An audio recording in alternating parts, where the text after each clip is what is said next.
Arkadaşlar hepinize merhaba. Yeni bir videoyla karşınızdayım ve bugünkü konumuz horlama bantları olarak bilinen, yani internet sitelerinde, bu satış sitelerinde diyelim, horlama bandı olarak satılan nefes almaya yardımcı burun bantları. Bugünkü inceleyeceğimiz markada Ritual'de Beytü'nün nefes almaya yardımcı burun bandı.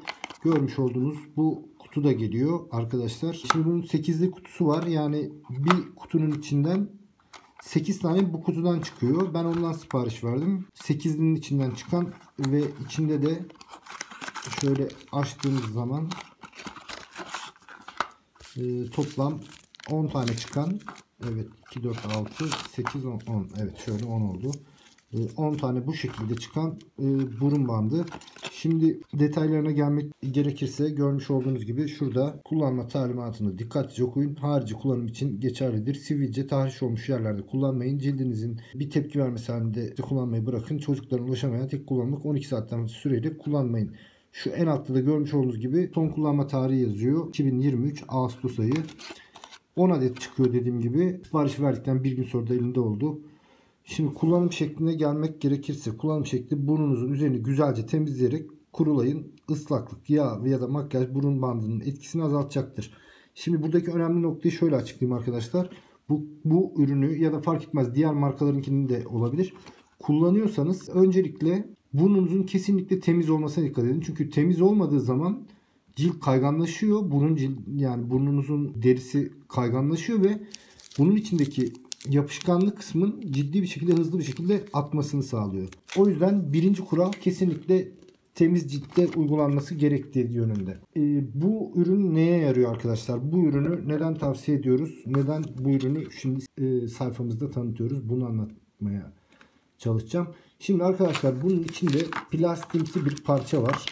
Şimdi şöyle zaten bakın, göstereyim size, bıraktığınız zaman düzeliyor.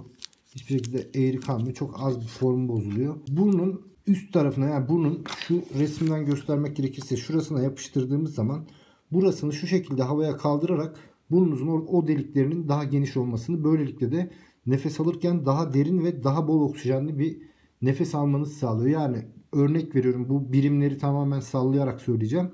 Burnunuz uyurken 90 alıyorsa bunu taktığınız zaman 100 birim oksijen alıyor gibi düşünün ve bu da uykunuzun derinliğini ve böylelikle de daha kaliteli bir uyku yaşamanızı sağlıyor. Tabi bunun içinde bir ilaç ya da herhangi bir katkı maddesi yok. Yani burnunuza takıyorsunuz, sabah da çıkarıyorsunuz, atıyorsunuz. Böylelikle geceyi tamamlamış oluyorsunuz. Şimdi bu ürünün fiyatını da anlatayım kısaca. Bu ürünün fiyatı ortalamalara baktığımız zaman 11 lira 12 lira civarında bir fiyata denk gelmiş oluyor sipariş verdiğiniz zaman. Yani ortalama 1 lira 10 kuruşa falan tanesi denk gelmiş oluyor. Bu ürün için söylüyorum. Biliyorsunuz ki çok bilinen bir marka var. Breathe Right. Breathe Right'inki çok daha pahalı bununla. Fiyatla şu anda fiyatları konuşuyoruz. Fiyatla kıyasladığımız zaman bu onun yarısından bile aşağı bir fiyata. Ben onu da denedim ama şu an uzunca bir süredir bunu kullandığım için o ürün elimde yok. Onu gösteremiyorum size. Uzunca bir süredir bu markanınkini kullanıyorum. Bu burun bandını kullanıyorum. Şimdi arkadaşlar, yine bunun ne işe yaradığı kısmında horlama bandı olarak geçiyor biliyorsunuz çoğu sitede. Horlamayı kestiği söyleniyor. Tabi bu horlamayı kesmesi, burundaki tıkanıklıklarla bundan kaynaklı bir horlamanız varsa bunu kesiyor. Yani boğazınızdaki ya da uyku apnesi varsa bunu kesmiyor. Bunlar tamamen tıbbi müdahale gerektiren rahatsızlıklar. Bu ürünle dediğim gibi sadece burnunuzun deliklerini genişletiyor. Başka hiçbir şeye yardımcı olmuyor.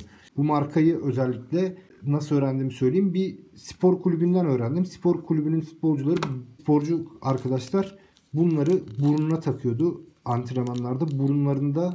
Bunlarla antrenman yapıyorlardı.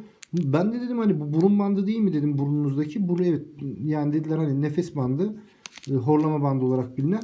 Bu markayı da öylelikle tanıdım. Yani bu bahsettiğim futbol takımı adette almış futbolcular kullanıyordu. Sonra daha derin araştırmalar yaptığımda şunu öğrendim. Spor yaparken de bunu kullanabiliyoruz.